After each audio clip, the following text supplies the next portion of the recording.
support to MSMEs to tackle non-tariff measures in overseas markets.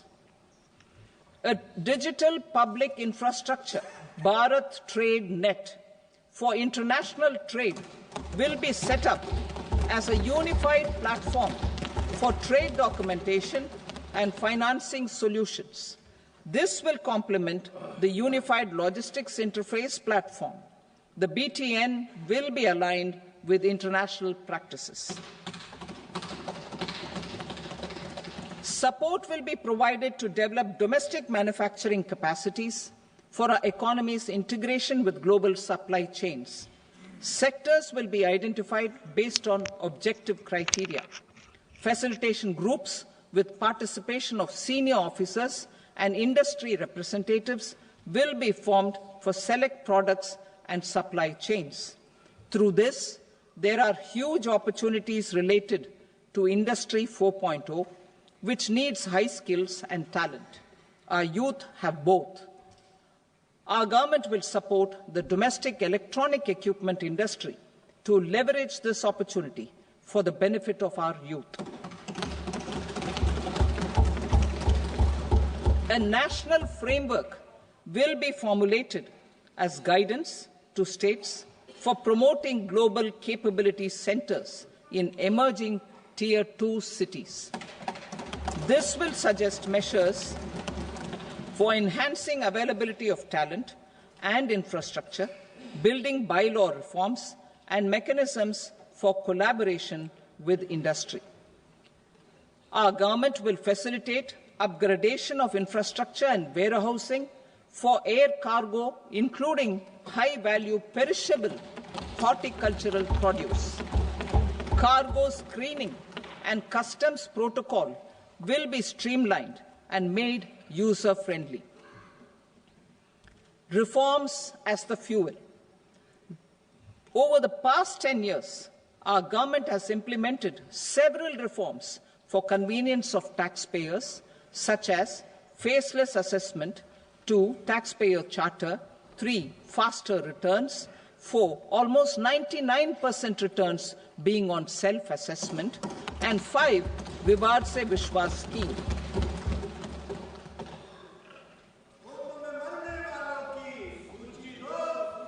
Continuing these efforts, I reaffirm the commitment of the Tax Department to trust first, scrutinize later. I also propose to introduce the new income tax bill next week. I will detail the indirect tax reforms and changes in direct taxes in Part B. Financial sector reforms. The FDI limit for the insurance sector will be raised from 74 to 100%. This enhanced limit will be available for those companies which invest the entire premium in India. The current guardrails and conditionalities associated with foreign investment will be reviewed and simplified. The services of India Post Payment Bank will be deepened and expanded in rural areas. NABFID will set up a partial credit enhancement facility for corporate bonds for infrastructure. Public sector banks will develop Grameen Credit Score framework to serve the credit needs of SHG members and people in rural areas. A forum for regulatory coordination and development of pension products will be set up. To implement the earlier announcement on simplifying the KYC processes, the revamped Central KYC Registry will be rolled out in 2025. We will also implement a streamlined system for periodic updating. Requirements and procedures for speedy approval of company mergers will be rationalized. The scope for fast-track mergers will also be widened and the process made simpler. As proposed in the interim budget, we signed bilateral investment treaties with 2 countries in 2024 to encourage sustained foreign investment and in the spirit of First Develop India, the current model BIT will be revamped and made more investor-friendly. In the last 10 years, in several aspects, including financial and non-financial, our government has demonstrated a steadfast commitment to ease of doing business. We are determined to ensure that our regulations must keep up with technological innovations and global policy developments. A light-touch regulatory framework based on principles and trust will unleash productivity and employment. Through this framework, we will update regulations that were made under old laws. To develop this modern, flexible, people-friendly and trust-based regulatory framework appropriate for the 21st century, I propose 4 specific measures.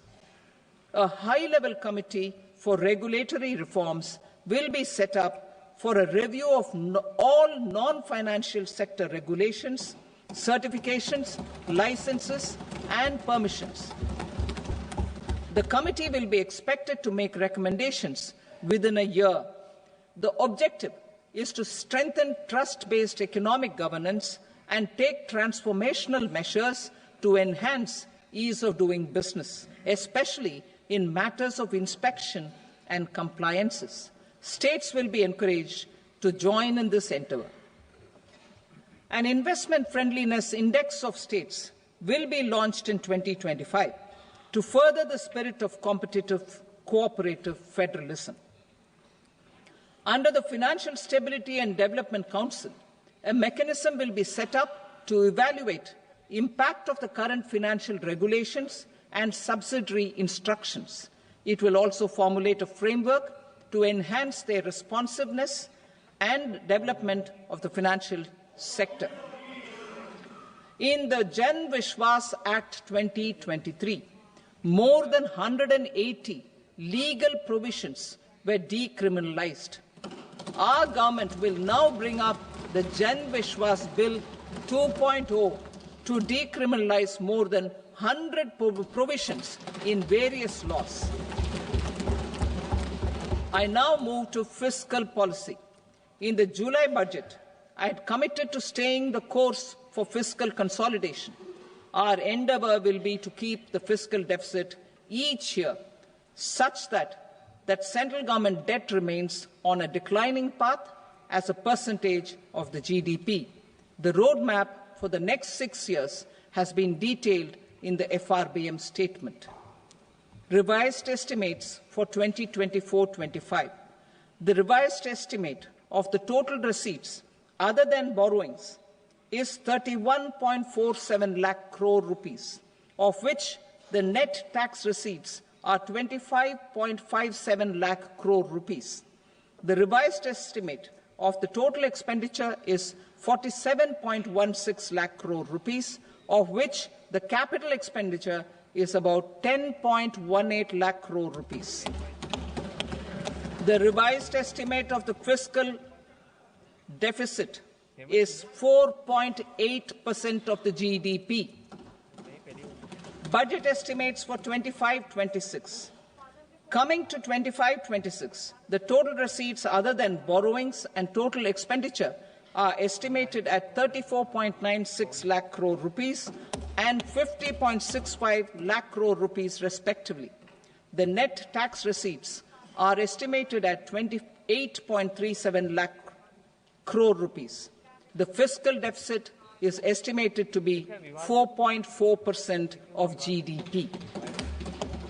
To finance the fiscal deficit, the net market borrowings from dated securities are estimated at 11.54 lakh crore. The balance financing is expected to come from small savings and other sources. The gross market borrowings are estimated at 14.82 lakh crore rupees. I will now move to Part B. Indirect taxes. My proposals relating to customs aim to rationalize tariff structure and address duty inversion. These will also support domestic manufacturing and value addition promote exports, facilitate trade, and provide relief to common people. Rationalization of customs tariff structure for industrial goods. As a part of comprehensive review of customs rate structure announced in July 2024 budget, I propose to 1. Remove 7 tariff rates. This is over and above the 7 tariff rates removed in 23-24 budget. After this, there will be only 8 remaining tariff rates, including 0 rate. 2. Apply appropriate cess to broadly maintain effective duty incidence, except on a few items where such incidence will reduce marginally. 3. Levy not more than 1 cess or surcharge. Therefore, I propose to exempt social welfare surcharge on 82 tariff lines that are subject to a cess. I shall now take up sector-specific proposals. To provide relief to patients, particularly those suffering from cancer, rare diseases, and other severe chronic diseases, I propose to add 36 life-saving drugs and medicines to the list of medicines fully exempted from basic custom duty.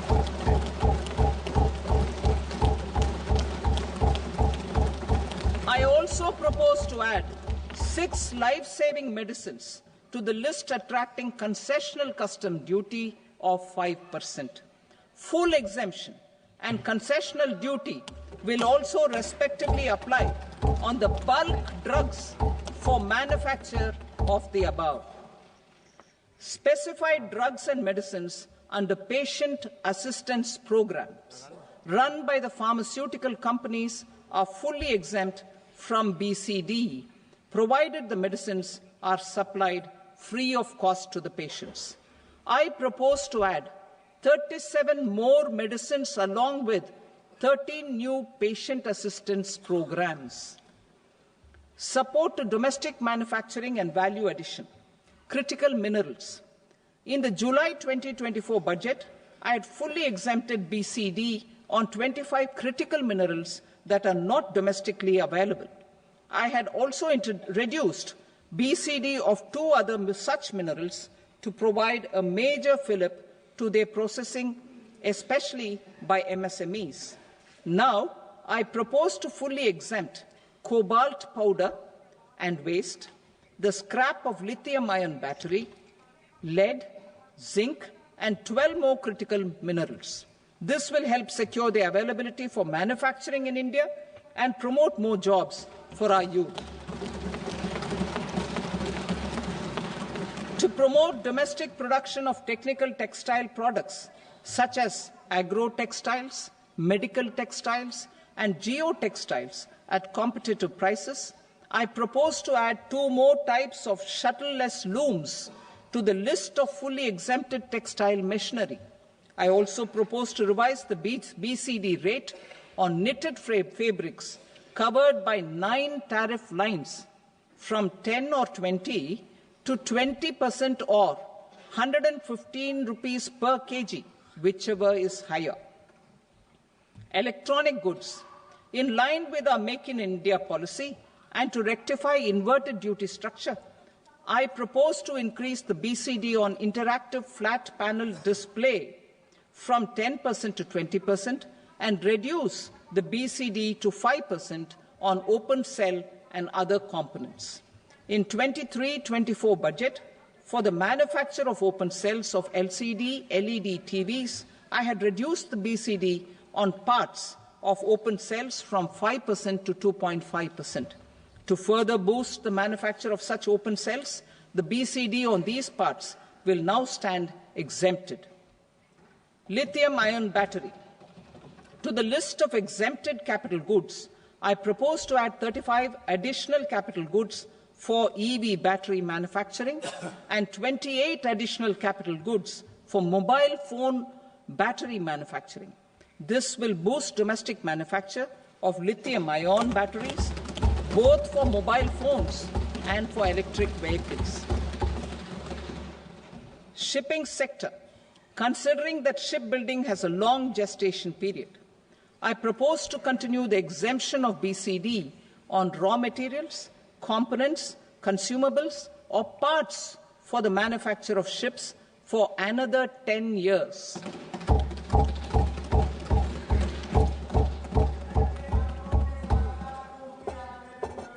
I also propose the same dispensation for shipbreaking to make it more competitive. Telecommunication.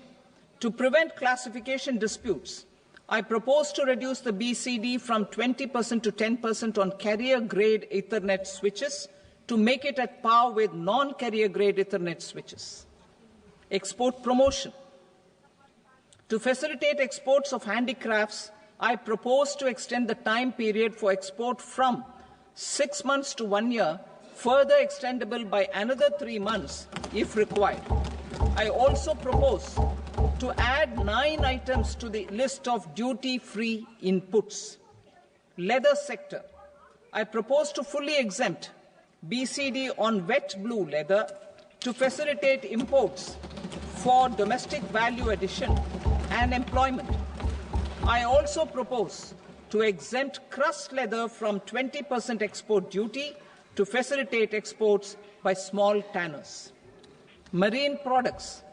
To enhance India's competitiveness in the global seafood market, I propose to reduce BCD from 30% to 5% on frozen fish paste, surimi, for manufacture and export of its analog products.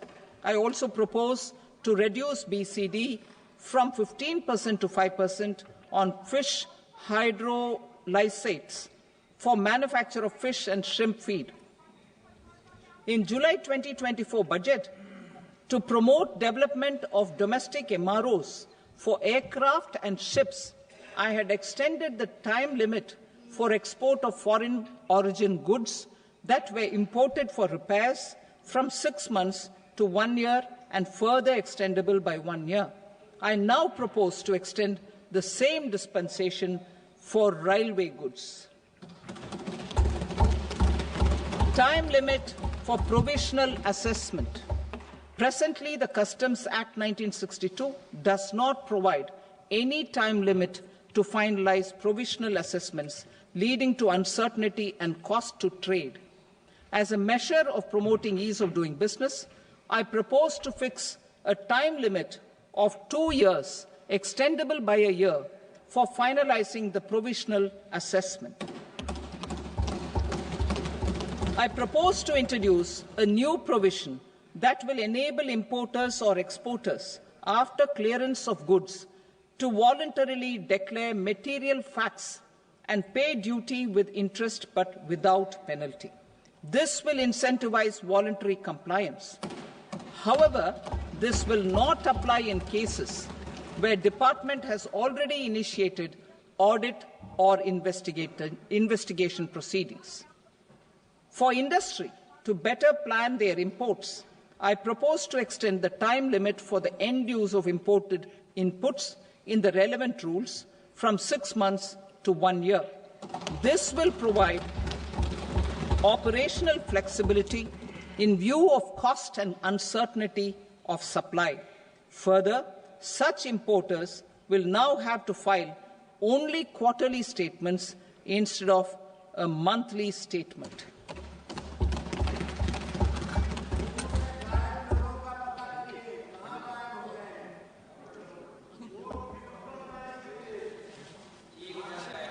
I now come to my direct tax proposals.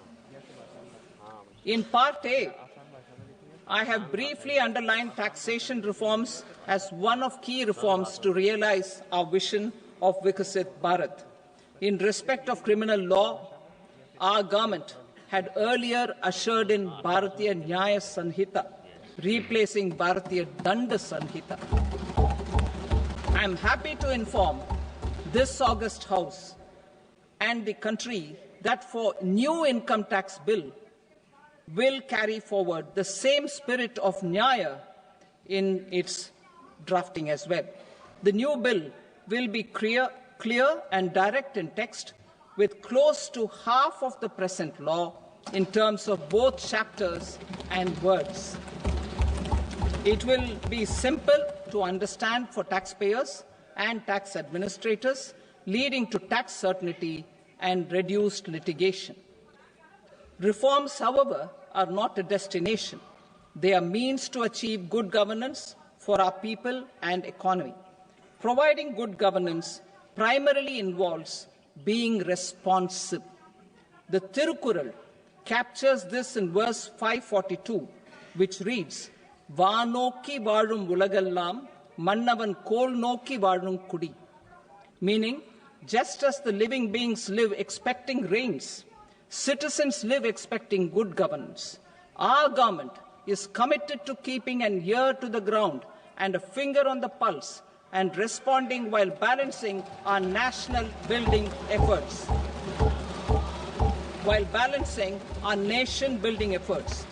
The following measures will detail just how our government will, under the guidance of PM Modi, has taken steps to understand and address. I repeat that sentence, sir. The following measures will detail just how our government, under the guidance of PM Modi, has taken steps to understand and address the needs voiced by our citizens. My tax proposals are guided by this spirit. The objectives of my proposals are as follows. Personal income tax reforms with special focus on middle class. Rationalization of TDS and TCS for easing difficulties. Encouraging voluntary compliance. Reducing compliance burden. Ease of doing business, employment and investment. I will come to my proposal on personal income tax towards the end. TDS and TCS, rationalization for easing difficulties. I propose to rationalize tax deduction at source, TDS, by reducing the number of rates and thresholds above which TDS is deducted. Further, threshold amounts for tax deduction will be increased for better clarity and uniformity. The limit for tax deduction on interest for senior citizens is being doubled from the present 50,000 rupees to 1 lakh rupees. Similarly, the annual limit of 2.40 lakh rupees for TDS on rent is being increased to 6 lakh rupees. This will reduce the number of transactions liable to TDS, thus benefiting small taxpayers receiving small payments.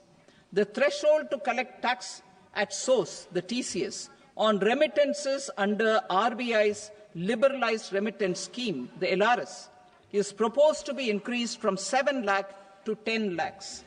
I also propose to remove TCS on remittances for education purposes, where such remittances is out of a loan taken from a specified financial institution. Both TDS and TCS are being applied on any transaction related to sale of goods.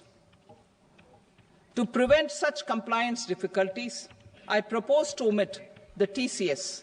I also propose that the provisions of the higher TDS deduction will now apply only in non-PAN cases.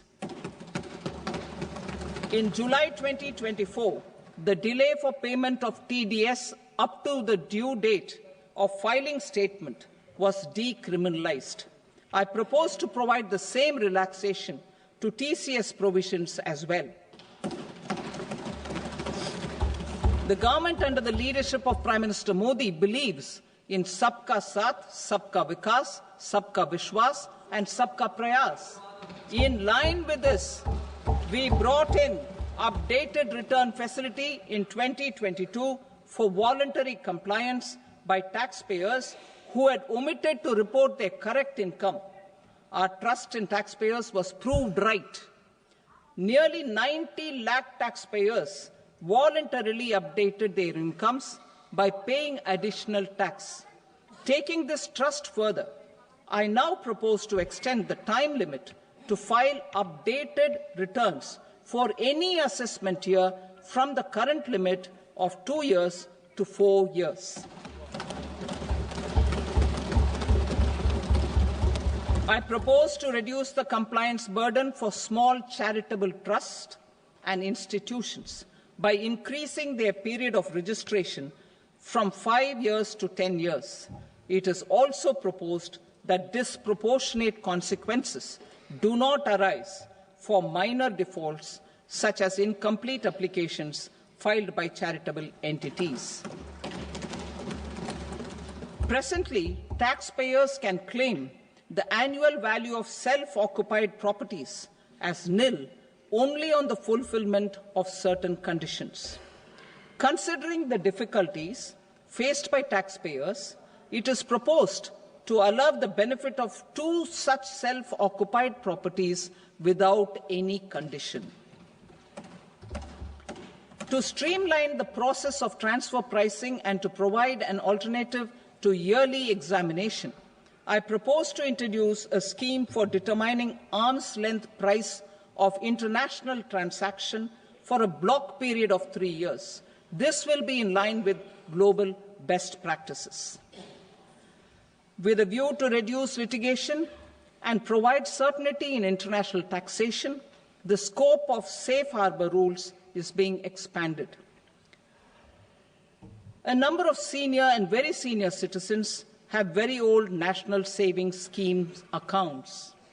As interest is no longer payable on such accounts, I propose to exempt withdrawals made from NSS by individuals on or after 29th August 2024. I am also proposing to allow similar treatment to NPS Vatsalya accounts as is available to normal NPS accounts subject to overall limits.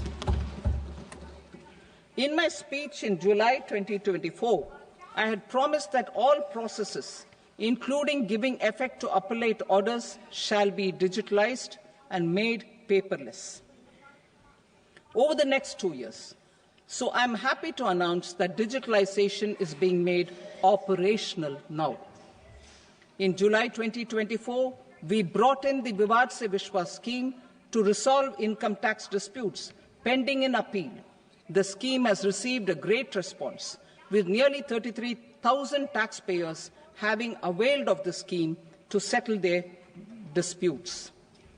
I have a few proposals to promote investment and employment. It is proposed to provide a presumptive taxation regime for non-residents who provide services to a resident company that is establishing or operating an electronics manufacturing facility. I further propose to introduce a safe harbour for tax certainty for non-residents who store components for supply to specified electronics manufacturing units. Presently, the tonnage tax scheme is available only to sea-going ships.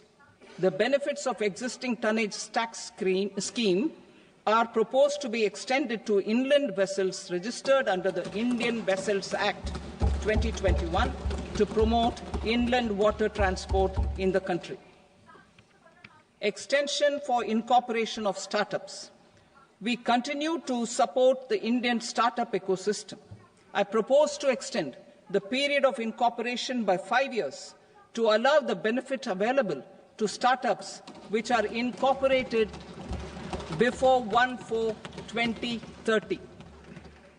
In order to attract and promote additional activities in the IFSC, I am inter alia proposing specific benefits to ship leasing units, insurance offices, and treasury centres of global companies which are set up in IFSC. Further, to claim benefits, the cut-off date for commencement in IFSC has also been extended by 5 years to 31/3/2030. Category 1 and Category 2 AIFs are undertaking investments in infrastructure and other such sectors. I propose to provide certainty of taxation to these entities on the gains from securities, to promote funding from sovereign wealth funds and pension funds to the infrastructure sector. I propose to extend the date of making an investment by 5 more years up to 31st March 2030.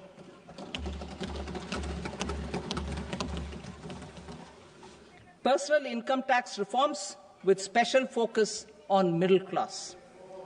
Democracy, demography, and demand are the key support pillars in our journey towards Vikasit Bharat. The middle class provides strength for India's growth.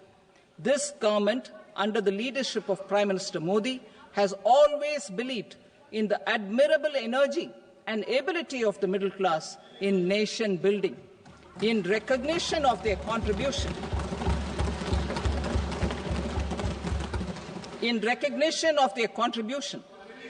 we have periodically reduced their tax burden. Right after 2014, the nil tax slab was raised to 2.5 lakhs of rupees, which was further raised to 5 lakh rupees in 2019 and to 7 lakh rupees in 2023.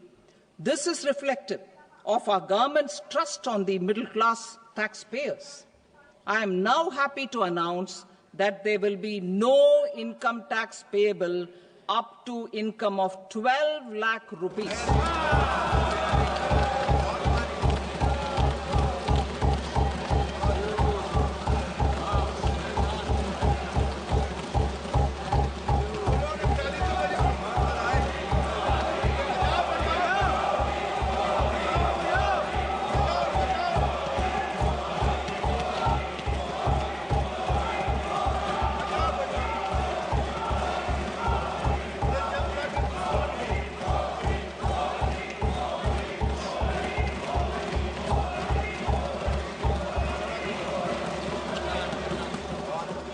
So, average income of 1 lakh per month, other than the special rate income such as capital gains, under the new regime.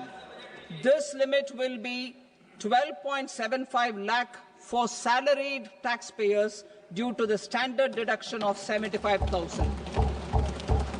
Slabs and rates are being changed across the board to benefit all taxpayers. The new structure will substantially reduce the taxes of the middle class and leave more money in their hands, boosting household consumption, savings, and investment.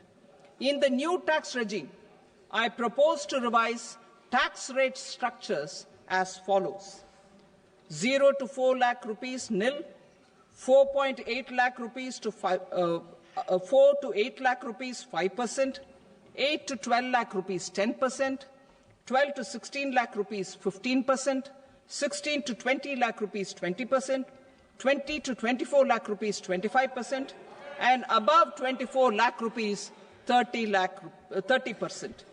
To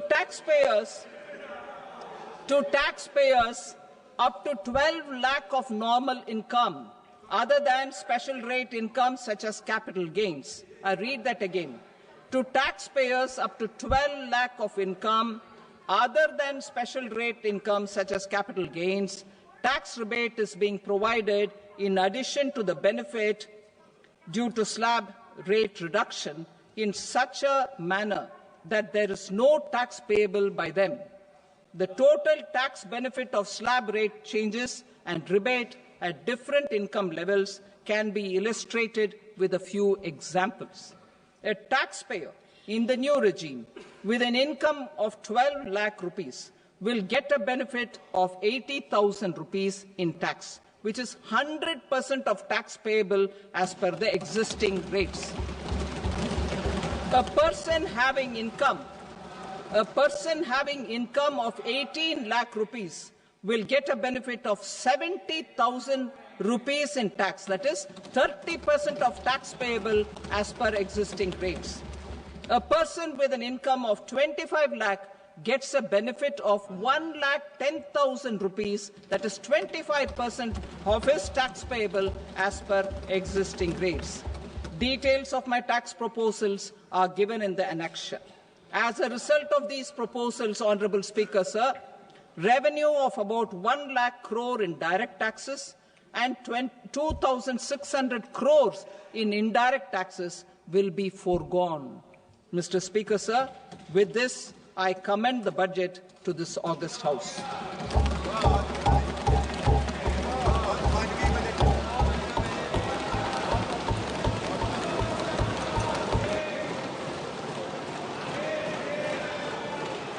Item number 2, Srimati Nirmala Sitharaman. Sir, with your permission, I rise to lay on the table the following statements under Section 3(1) of the Fiscal Responsibility and Budget Management Act 2003. Medium-term fiscal policy cum fiscal policy strategy statement and macroeconomic framework statement. Item number 3, Srimati Nirmala Sitharaman. Sir, with your permission, I rise to move for leave to introduce the Finance Bill 2025. प्रश्न ये है कि विधेयक को पुनर्स्थापित करने की अनुमति प्रदान की जाए। जो सदस्य इसके पक्ष में हाँ कहें, जो सदस्य विरोध में ना कहें, मेरे विचार में निर्णय। Honorable Speaker, I present the budget for 25-26. This budget continues our government's efforts to A. Accelerate growth, B. Secure inclusive development, C. Invigorate private sector investments, D. Uplift household sentiments, and E. Enhance spending power of India's rising middle class. Together, we embark on a journey to unlock our nation's tremendous potential for greater prosperity and global positioning under the leadership of Honorable Prime Minister Shri Narendra Modi. As we complete the first quarter of the 21st century, continuing geopolitical headwinds suggest lower global economic growth over the medium term. However, our aspiration for a Vikasit Bharat inspires us, and the transformative work we have done during our government's first 2 terms guides us to march forward resolutely. Our economy is the fastest growing among all major economies. Our development track record for the past 10 years and structural reforms have drawn global attention. Confidence in India's capability and potential has only grown in this period. We see the next 5 years as a unique opportunity to realize Sabka Vikas, stimulating balanced growth of all regions. The great Telugu poet and playwright Gurujada Apparao had said, "Deshamante matti kadoy, deshamante manushuloy," meaning a country is not just its soil, a country is its people. In line with this, for us, Vikasit Bharat encompasses zero poverty, 100% quality good school education, access to high quality, affordable and comprehensive health care, 100% skilled labor with meaningful employment, 70% women in economic activities, and farmers making our country the food basket of the world.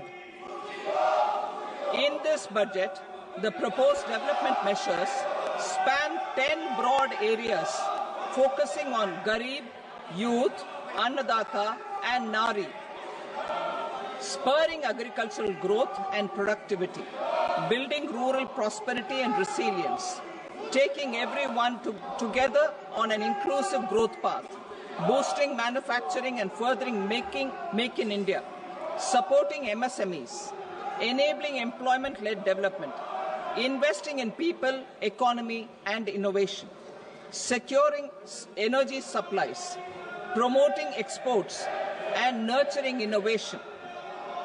For this journey of development, our 4 powerful engines are agriculture, MSME, investments, and exports. The fuel, our reforms, our guiding spirit, inclusivity, and the destination, Vikasit Bharat. This budget aims to initiate transformative reforms across 6 domains. During the first 5 years, these will augment our growth potential and global competitiveness. The domains are taxation, power sector, urban development, mining, financial sector, and regulatory reforms. Agriculture as the first engine. Now I move to specific proposals, beginning with agriculture as the first engine.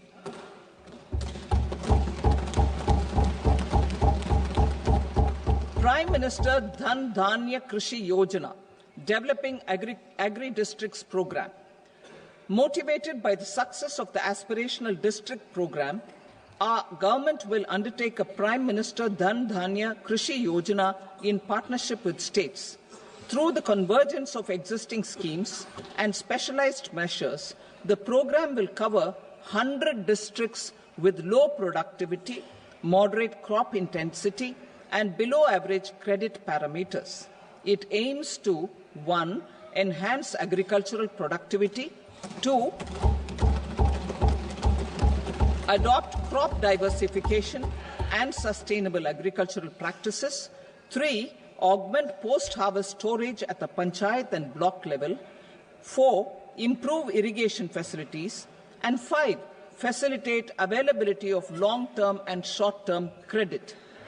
This program is likely to help 1.7 crore farmers. Building rural prosperity and resilience. A comprehensive multi-sectoral rural prosperity and resilience program will be launched in partnership with the states. This will address underemployment in agriculture through skilling, investment, technology, and invigorating the rural economy. The goal is to generate ample opportunities in rural areas so that migration is an option but not a necessity. The program will focus on rural women, young farmers, rural youth, marginal and small farmers, and landless families. The details are in Annexure A. Domestic best practices will be incorporated, and appropriate technical and financial assistance will be sought from multilateral development banks. In Phase 1, 100 developing agri-districts will be covered. Atmanirbharta in pulses. Our government is implementing the National Mission for Edible Oilseed for achieving Atmanirbharta in edible oils. Our farmers have the capability to grow enough for our needs and more. 10 years ago, we made concerted efforts and succeeded in achieving near self-sufficiency in pulses. Farmers responded to the need by increasing the cultivated area by 50%, and government arranged for procurement and remunerative prices. Since then, with rising incomes and better affordability, our consumption of pulses has increased significantly. Our government will now launch a 6-year mission for Atmanirbharta in pulses with a special focus on Tuar, Urad and Masoor. Details are in Annexure B.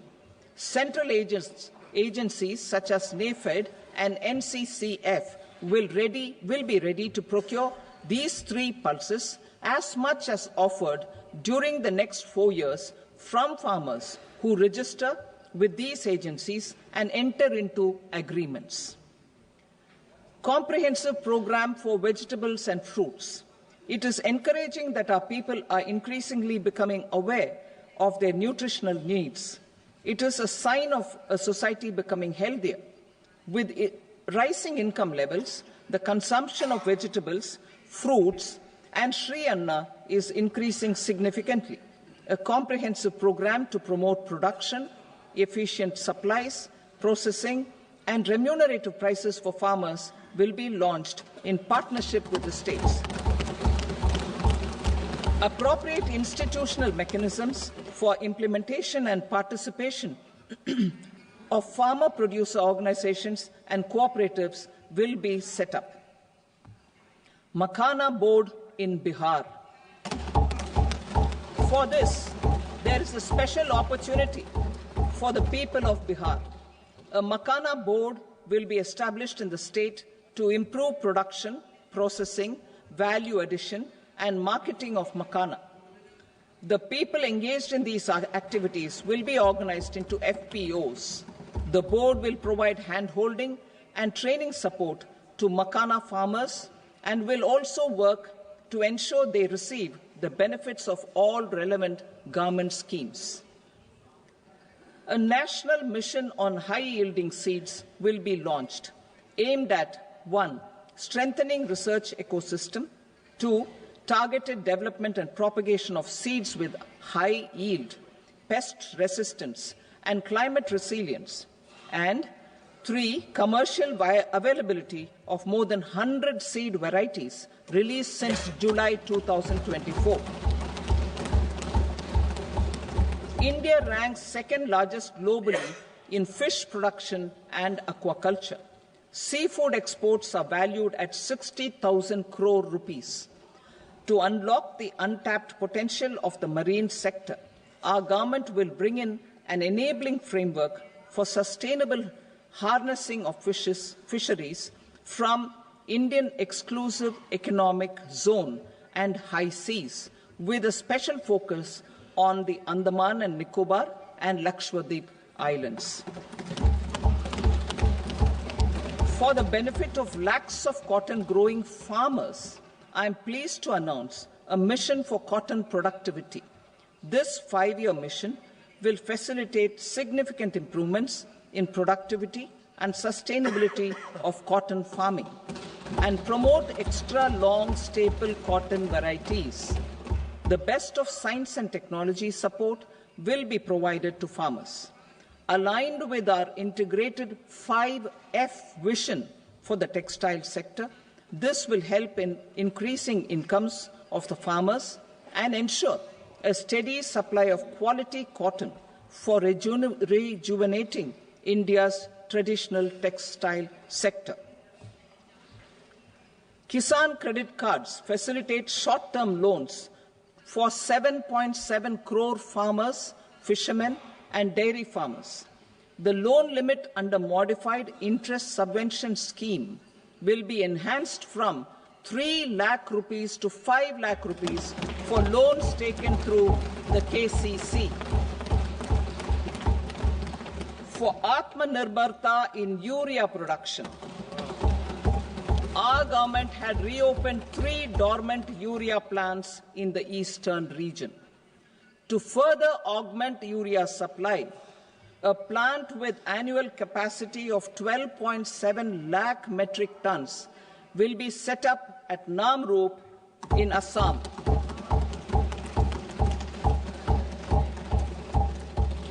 India Post, with 1.5 lakh rural post offices, complemented by the India Post Payment Bank and a vast network of 2.4 lakh Dak Sevaks, will be repositioned to act as a catalyst for the rural economy. Details are at Annexure C. India Post will also be transformed as a large public logistics organization. This will meet the rising needs of Vishwakarmas, new entrepreneurs, women, self-help groups, MSMEs, and the large business organizations. Our government will provide support to NCDC for its lending operations for the cooperative sector. MSMEs as the second engine. Now I move to MSMEs as the second engine, which encompasses manufacturing and services with a focus on MSMEs numbering 5.7 crores. Currently, over 1 crore registered MSMEs, employing 7.5 crore people and generating 36% of our manufacturing, have come together to position India as a global manufacturing hub. With their quality products, these MSMEs are responsible for 45% of our exports. To help them achieve higher efficiencies of scale, technological upgradation, and better access to capital, the investment and turnover limits for classification of all MSMEs will be enhanced to 2.5 and 2 times respectively. This will give them the confidence to grow and generate employment for our youth. The details are given in Annexure D. To improve access to credit, the credit guarantee cover will be enhanced. First, for micro and small enterprises from 5 crore to 10 crore rupees, leading to additional credit of 1.5 lakh crores in the next 5 years. Second, for startups from 10 crore rupees to 20 crore rupees, with the guarantee fee being moderated to 1% for loans in 27 focus sectors which are important for Atmanirbhar Bharat. And for well-run exporter MSMEs, for term loans up to 20 crore rupees. Also for the micro enterprises, we will introduce customized credit cards with a 5 lakh rupee limit for micro enterprises registered on Udyam portal. In the first year, 10 lakh such cards will be issued. Fund of funds for startups. The alternate investment fund, AIFs, for startups have received commitments of more than 91,000 crores rupees. These are supported by the fund of funds set up with the Government of India's contribution of 10,000 crore rupees. Now, a new fund of funds with expanded scope and a fresh contribution of another 10,000 crore rupees will be set up. A new scheme will be launched for 5 lakh women, scheduled castes and scheduled tribes, first-time entrepreneurs. This will provide term loans up to 2 crore rupees during the next 5 years. The scheme will incorporate lessons from the successful Stand Up India scheme. Online capacity building for entrepreneurship and managerial skills will also be organized. Measures for labor-intensive sectors. To promote employment and entrepreneurship opportunities in labor-intensive sectors, our government will undertake specific policy and facilitation measures. To enhance the productivity, quality, and competitiveness of India's footwear and leather sector, a focused product scheme will be implemented.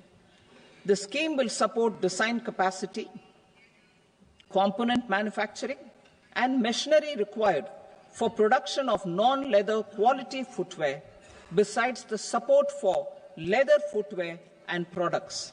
The scheme is expected to facilitate employment for 22 lakh persons, generate over 4 lakh crore rupees, and exports of over 1.1 lakh crore rupees. Measures for the toys sector. Building on the National Action Plan for Toys, we will implement a scheme to make India a global hub for toys. The scheme will focus on development of clusters, skills, and a manufacturing ecosystem that will create high-quality, unique, innovative, and sustainable toys that will represent the Made in India brand. Support for food processing. In line with our commitment towards Purvodaya, we will establish a National Institute of Food Technology, Entrepreneurship and Management in Bihar. The institute will provide a strong fillip to food processing activities in the entire eastern region. This will result in 1. Enhanced income for the farmers through value addition to their produce, and 2. Skilling entrepreneurship and employment opportunities for the youth. Manufacturing mission, furthering Make in India. Our government will set up a national manufacturing mission covering small, medium, and large industries for furthering Make in India by providing policy support, execution roadmaps, governance, and monitoring framework for central ministries and states. Details are in Annexure E. Given our commitment to climate-friendly development, the mission will also support clean tech manufacturing. This will aim to improve domestic value addition and build our ecosystem for solar PV cells, EV batteries, motors and controllers, electrolyzers, wind turbines, very high voltage transmission equipment and grid-scale batteries. Investment as the third engine. Now I move to investment as the third engine, which encompasses investing in people, investing in the economy, and investing in innovation. Investing in people. Saksham Anganwadi and Poshan 2.0.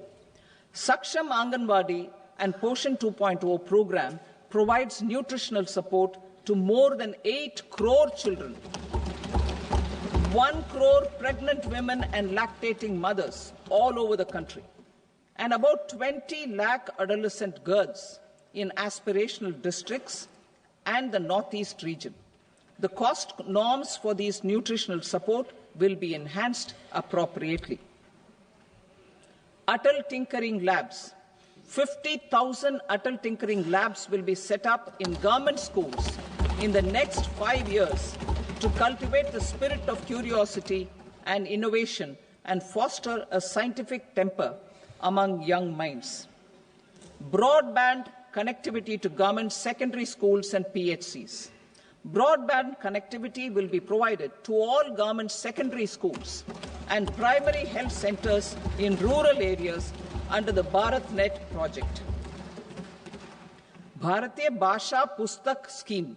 We propose to implement a Bharatiya Bhasha Pustak scheme to provide digital form Indian language books for schools and for higher education. This aims to help students understand their subjects better and in their language. National Centers of Excellence for Skilling. Building on the initiative announced in the July 24 budget, 5 national centers of excellence for skilling will be set up with global expertise and partnerships to equip our youth with the skills required for Make for India, Make for the World manufacturing. The partnership will cover curriculum design, training of trainers, and a skills certification framework and periodic reviews. Expansion of capacity in IITs. Total number of students in 23 IITs has increased 100% from 65,000 to 1.35 lakh in the past 10 years.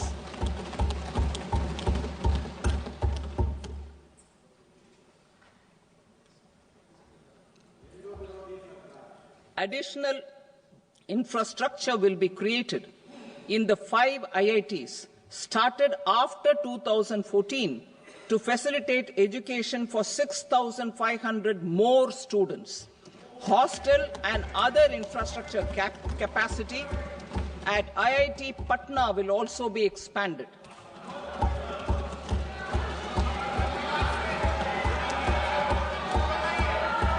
Center of Excellence.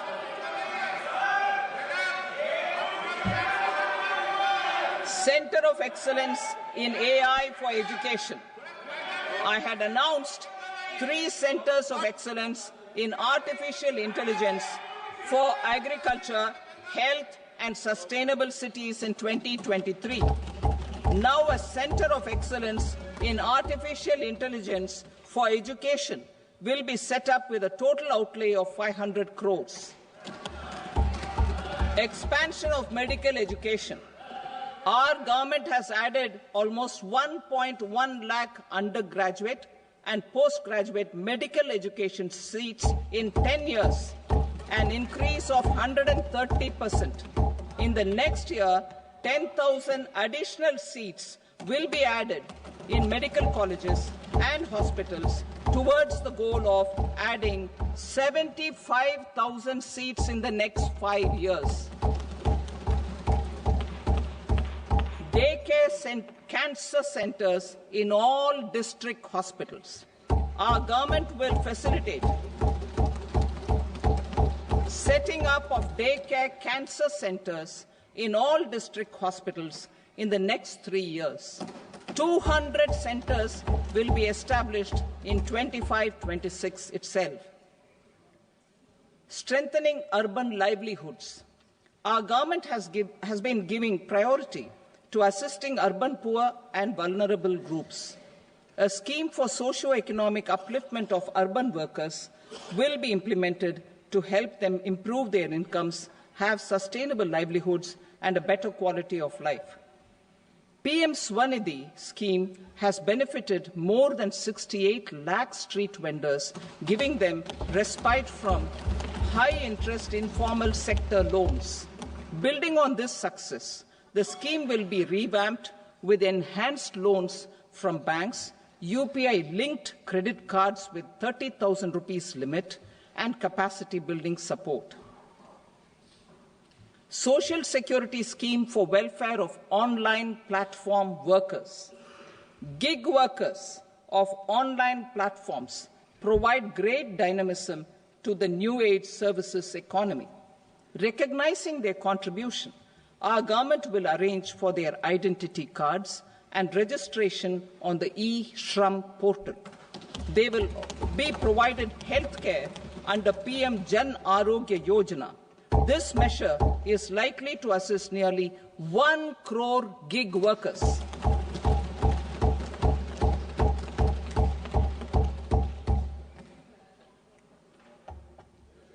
Investing in the economy. Public-private partnership in infrastructure. Each infrastructure-related ministry will come up with a 3-year pipeline of projects that can be implemented in PPP mode.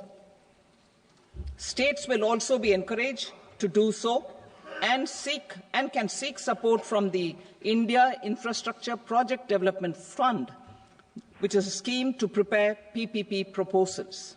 Support to states for infrastructure. An outlay of 1.5 lakh crore is proposed for the 50-year interest-free loans to states for capital expenditure and incentives for reforms. Building on the success of the first asset monetization plan announced in 2021, the second plan for 2025 to 30 will be launched to plough back capital of 10 lakh crore in new projects. Regulatory and fiscal measures will be fine-tuned to support the plan. Jal Jeevan Mission. Since 2019, 15 crore households, representing 80% of India's rural population, have been provided access to portable tap water connections. To achieve 100% coverage, I am pleased to announce the extension of this mission until 2028 with an enhanced total outlay. The mission's focus will be on the quality of infrastructure and O&M of rural piped water supply schemes through Jan Bhagidari.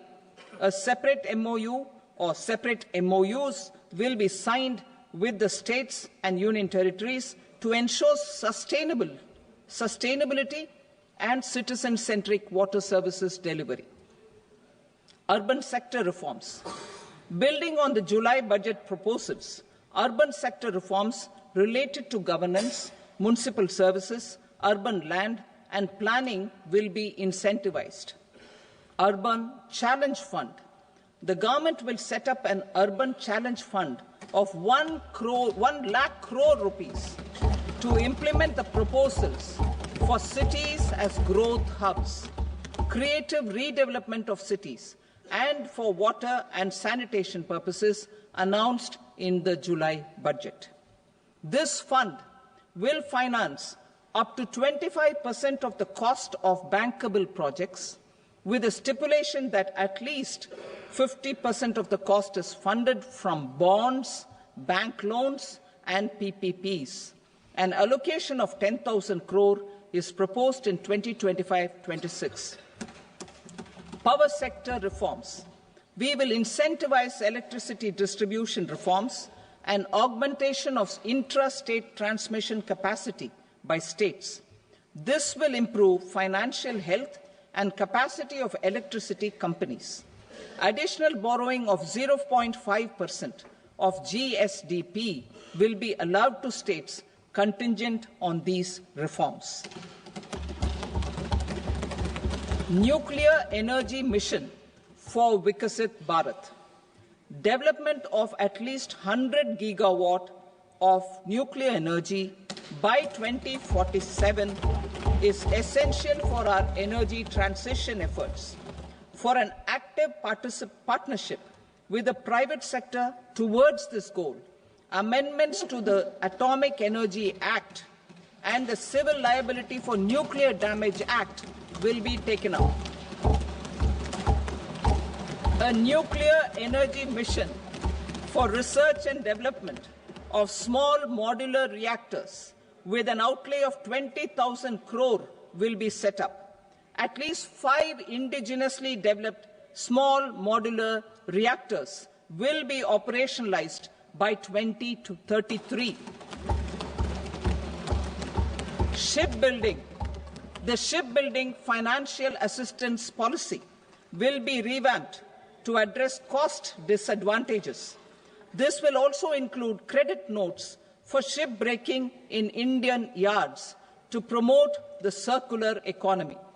Large ships above a specified size will be included in the infrastructure harmonized master list. Shipbuilding clusters will be facilitated to increase the range, categories, and capacity of ships. This will include additional infrastructure, facilities, skilling, and technology to develop the entire ecosystem. Maritime Development Fund. For long-term financing for the maritime industry, a Maritime Development Fund with a corpus of 25,000 crore rupees will be set up. This will be for distributed support and promoting competition. This will have up to 49% contribution by the government, and the balance will be mobilized from ports and from private sector. UDAN regional connectivity schemes. UDAN has enabled 1.5 crore middle-class people to meet their aspirations for speedier travel. The scheme has connected 88 airports, and operationalized 619 routes. Inspired by that success, a modified UDAN scheme will be launched to enhance regional connectivity to 120 new destinations and carry 4 crore passengers in the next 10 years. 4 crore additional passengers in the next 10 years. The scheme will also support helipads and smaller airports in hilly, aspirational, and northeast regional districts. Greenfield airports will